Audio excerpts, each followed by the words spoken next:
तो फ्रेंड नमस्कार, स्वागत है आपका हमारे चैनल में। फिर आज हम लोग जानेंगे कृषि का पार्ट 3। चलिए वीडियो को स्टार्ट करते हैं।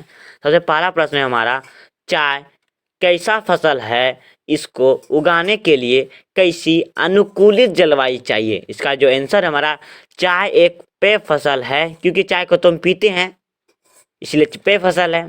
इसको उत्पादन के लिए अनुकूलित जलवायु निम्न है। तो क्या है, सबसे पहला हमारा, चाय फसल उत्पादन में उष्णकटिबंधीय जलवायु होनी चाहिए।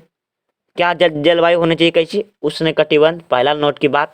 दूसरा, 20 डिग्री सेल्सियस से 30 डिग्री सेल्सियस के बीच में तापमान रहना चाहिए। पाए के पे चाय की जो फसल को उगाते हैं वो जो उसमें तापमान होना चाहिए वो 20 डिग्री सेल्सियस और 30 डिग्री सेल्सियस के बीच रहना चाहिए। ठीक है।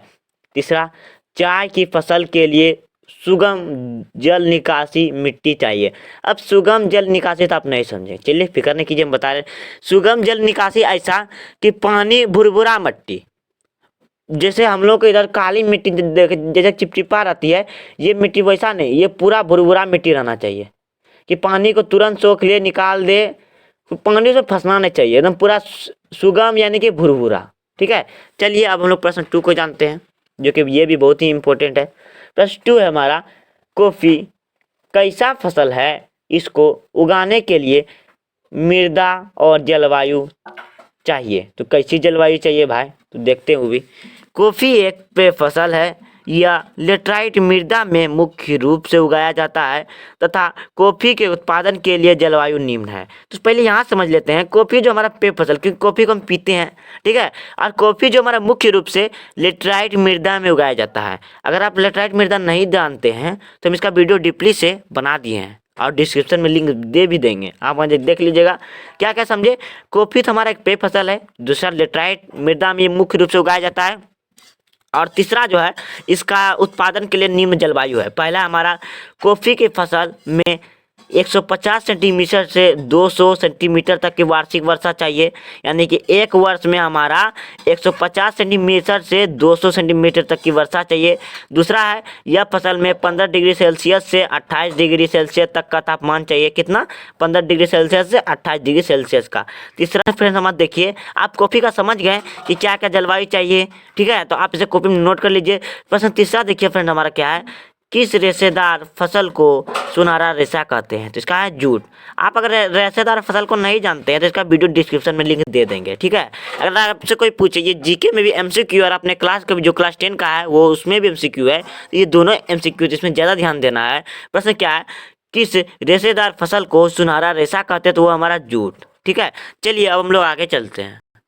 देखिए प्रश्न 4 हमारा है, प्रारंभिक जीविका निर्वाह कृषि का दूसरा नाम क्या है, तो वो है कत्तन दहन प्रणाली। तो आप प्रारंभिक जीविका निर्वाह कृषि का दूसरा नाम अगर आपसे कोई पूछे तो आप बोलिए कत्तन दहन प्रणाली। प्रश्न 5 है हमारा, चावल की खेती मुख्य रूप से किन किन राज्यों में किया जाता है, यानी कि चावल की खेती सबसे ज़्यादा भारत में किन किन राज्यों में उगाया जाता है। तो इसका आंसर है, चावल की खेती मुख्य रूप से असम, उड़ीसा, पश्चिमी बंगाल, आंध्र प्रदेश, तमिलनाडु, केरल, महाराष्ट्र, उत्तर प्रदेश, बिहार। ठीक है। ये सब देखिए जो हम आपको बता रहे, ये आप ही का क्लास का रिलेटेड है, और आपको ये आप चाहे तो ऑब्जेक्टिव क्वेश्चन भी बना सकते हैं। अपने कॉपी में नोट कर लीजिए, याद कर लीजिएगा।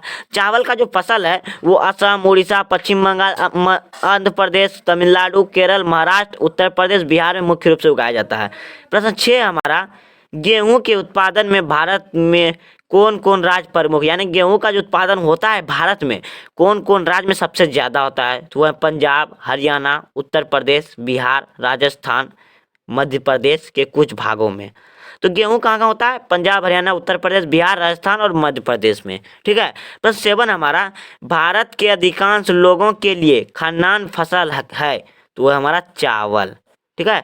प्रश्न 8 है हमारा, चावल का उत्पादन में विश्व में भारत का स्थान कितना है? दूसरा।